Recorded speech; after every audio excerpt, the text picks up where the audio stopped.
what's the most interesting thing you've ever pulled up for tile plow? I think I pulled up a car.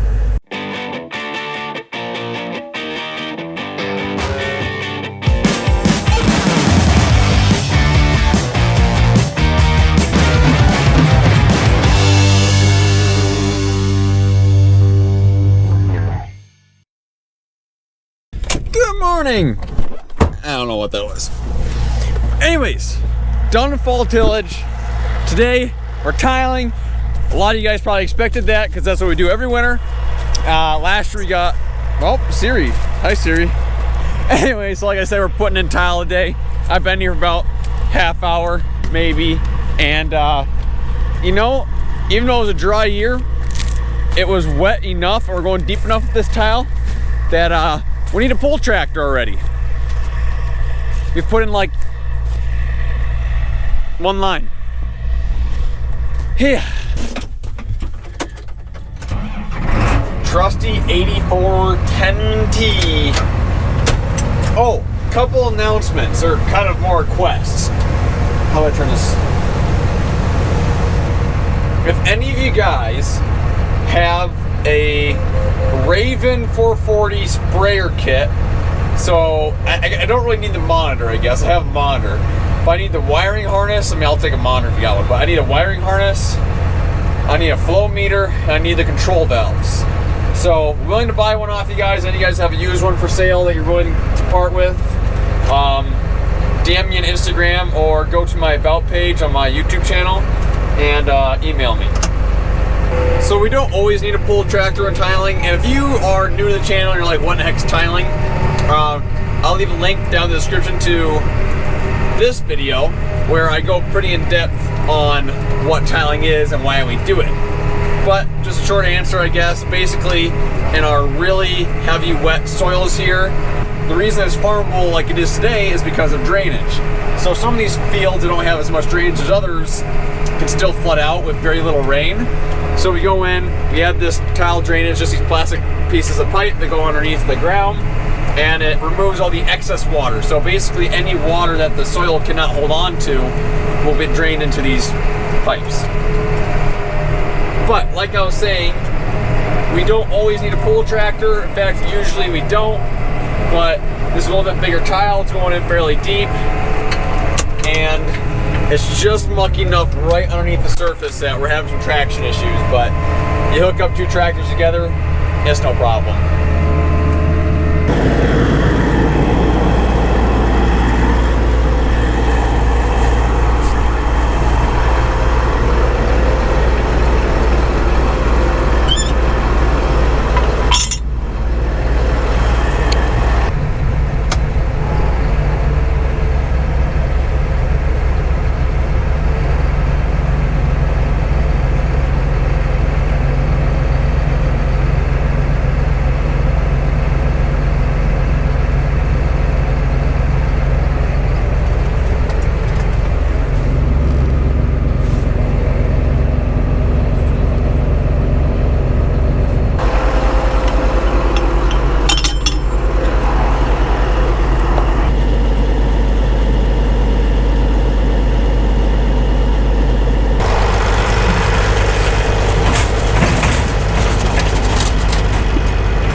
Where the green flags are though?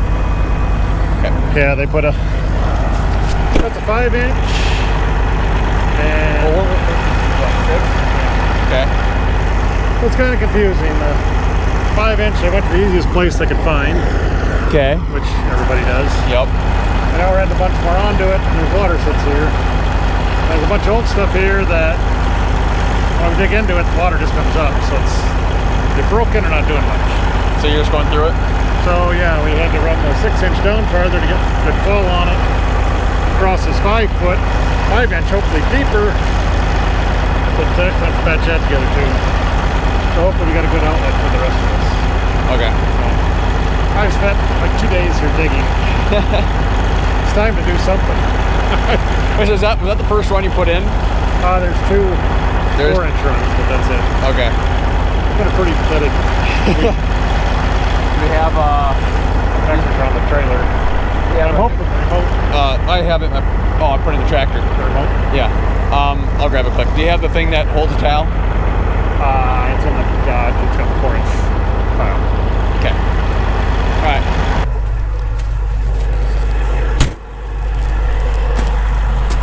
So I don't know if you guys have seen like Master Pipe Layer before. He has a towel spool in the front of his tractor. We're not that fancy. We just got the pull behind pickup things. They work perfectly fine. Well, okay. You appreciated my clear instructions?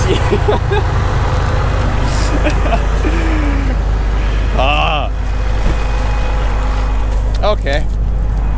Well, turns out I was not supposed to unhook the tractor because we're extending a run, not adding another one.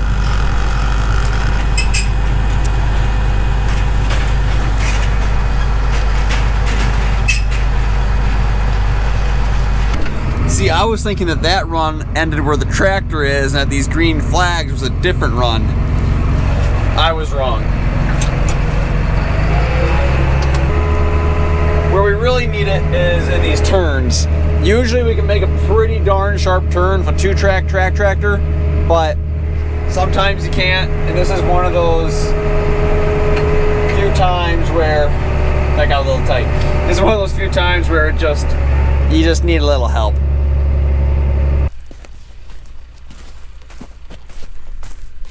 All right, well, we got all our 6-inch towel in, so we're gonna take the 6-inch boot, that's what it's called, boot. 6-inch boot off, put the 4-inch boot on, but because this is such a heavy, wet soil, you gotta grab the shovel and clean it off.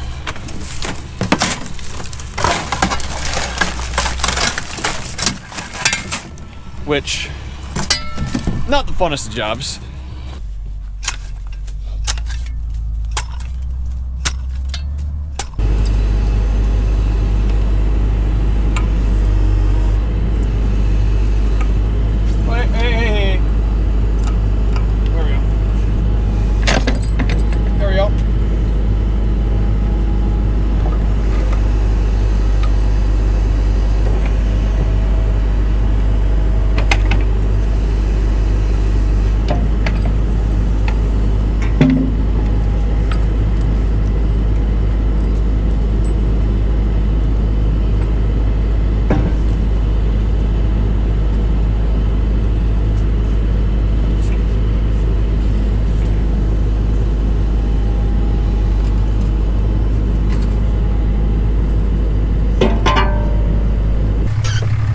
Okay, need 4-inch tile. Why are you not working? There we go. Oh, I forgot to do like the most important part.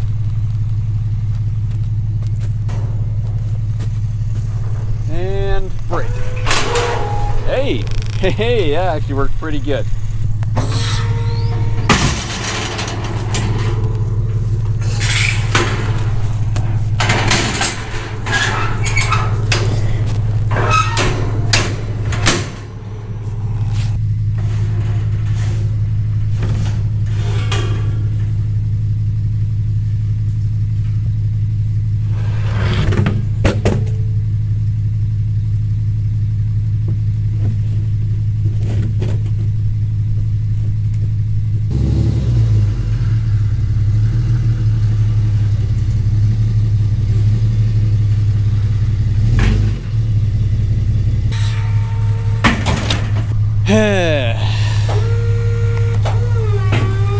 Forgot to put the top on. It's been a while. It's been a solid year since I've really done any tiling.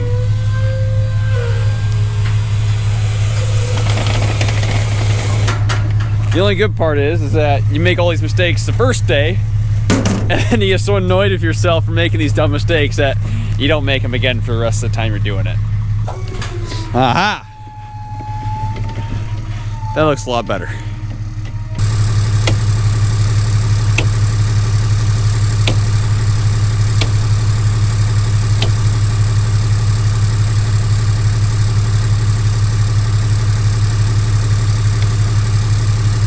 You always leave One string on, otherwise bad things happen. You look like winters here. What? You look cold. You know where 6-inch tees are?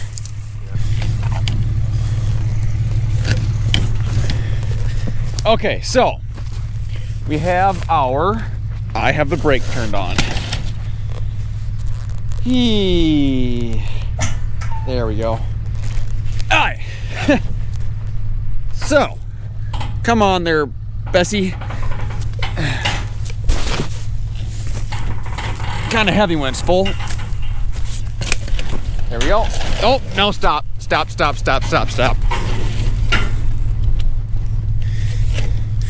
Okay, so we have our 6 inches down there, and then we have about, honestly, I don't know, like 5 or 6 of these 4-inch runs to run down. So basically this whole area right here, everything will drain into the 4-inch, which will go down to the 6-inch, which will go down to the dredge ditch.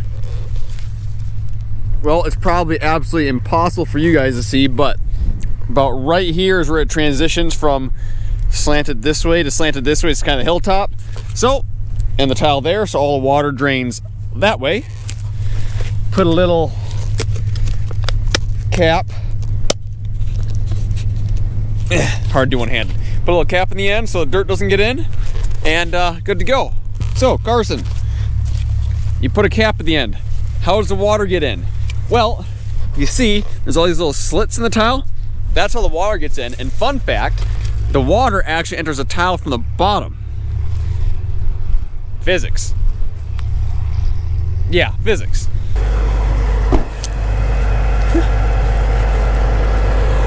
I was told to come over here quick. He was pulling out a big rock.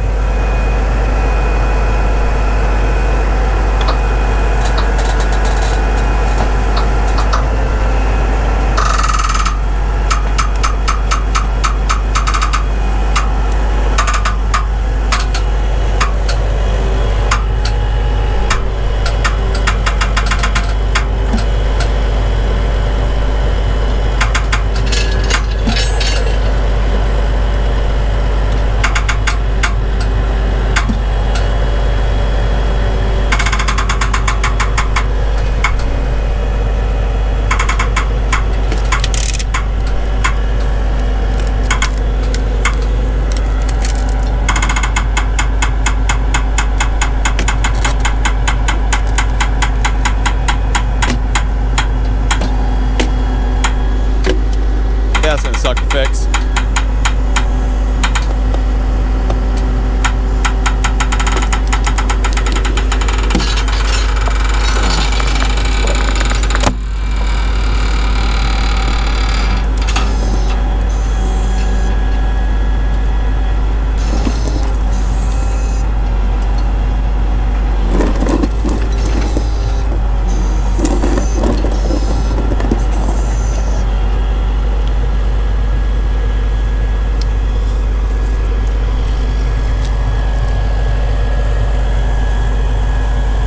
Yeah, that's a rock.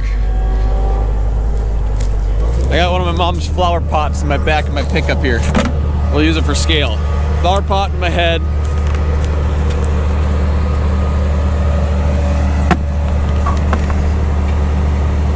It's a big rock.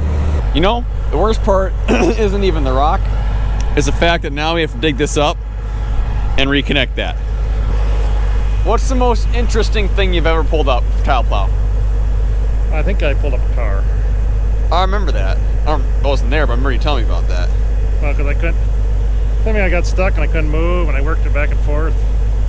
And when I got it out, there was like a door hanging. And then I hit a ball. Somebody decided to clean up all the fence lines and bury it. The car or the? The fence line. One time I bought up like a 10-foot ball of woven wire. That's when I first had tracks. I hit it and it stopped. I just kept letting it churn, and pretty soon all the ground moved and the wire just kind of went up and around it. So this didn't split in half or anything when I went through it, did it? No. It's kind of a pretty rock. online auction? Yeah. We'll be taking the highest bidder. They gotta come get it too. Yeah, we'll put it on your roof of your Volkswagen. I was telling them the worst part isn't even this, it's that. Just moving that's gonna be a problem. Oh, yeah. Backhoe ain't gonna move that. Payloader? I mean, it'll get it out of the way, but it ain't gonna. Payloader. Yeah. That was even bigger than I thought it would be.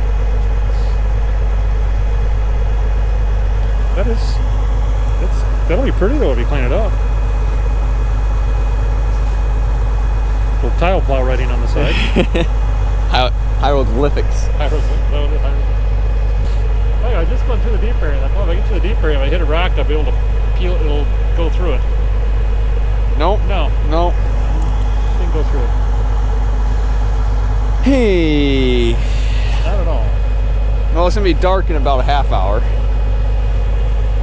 Yeah. Thinking tomorrow or try and get this done tonight? Shoot.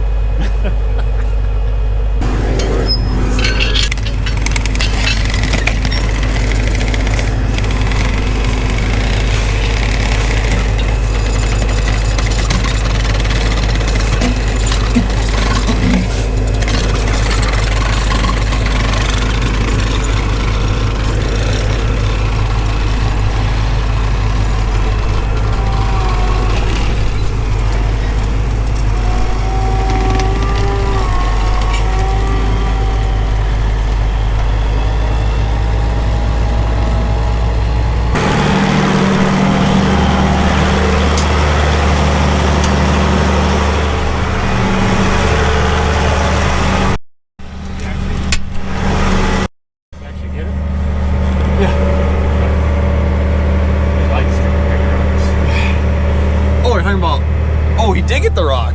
Yeah, someone actually got it out. It wasn't as big as like it was big. It was 20% smaller than I thought it might be.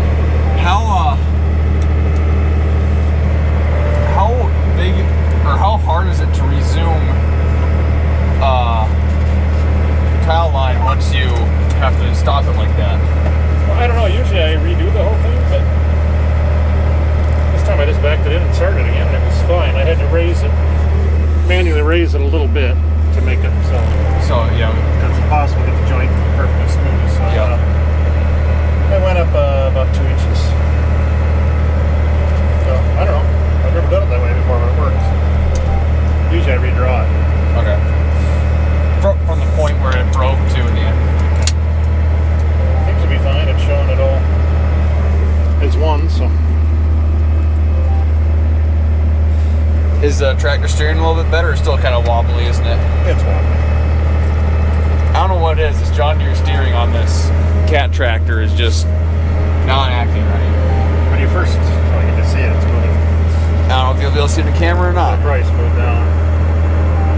It's just sitting there doing this. Yeah, like some of them when you first started, it does like 2 feet. What's that? Oh, and you were trying to pull me? Did you notice that? Yeah. Got it engaged? Yep. Then I was trying to look back and I'm like, oh, maybe I should make sure manually because you're probably wondering what's going on. There was one time I was trying to figure out whether we were going following the track or you're going to start a new one. But no, I noticed that when I was high-speed disking too. When you first started, it would weave back and forth in and out until it got it. He's going to have to go all the way there.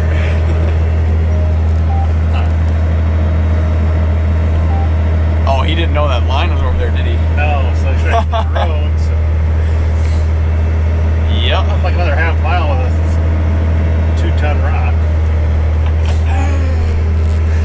I put a line from back there all the way around up by the road, so he's trying to get to the road, but he can't. This steering's annoying. Yeah, now I turned the sensitivity way down. It seems to make it a little better. But not the advanced settings, but just that. Oh, here's another for a That is kind of weird. John Deere technical advanced. What do you call it? Is hydraulic 1 gauge? No, it's not. What for? GS3 equipment. Oh, that's why. You just turned it Do you have it plumbed in? Do you have something plumbed into one? Yeah, we'll see it's automatic one. Yeah. It's the plow is plumbed into the computer. Yep. That's why it's doing it. Oh, so it's automatically. See, I don't engage anymore. When I hit auto here, it runs itself. I don't even do anything with the lever. Okay. So that's why it's doing that. Because every time it changes a little bit, it recognizes it. So it's. I got to get the USB. I got to get the viewer data off that yet too.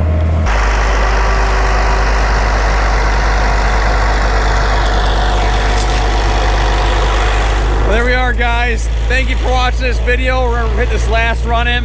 Leave a comment, hit the like button down below, and I'll see you in the next one.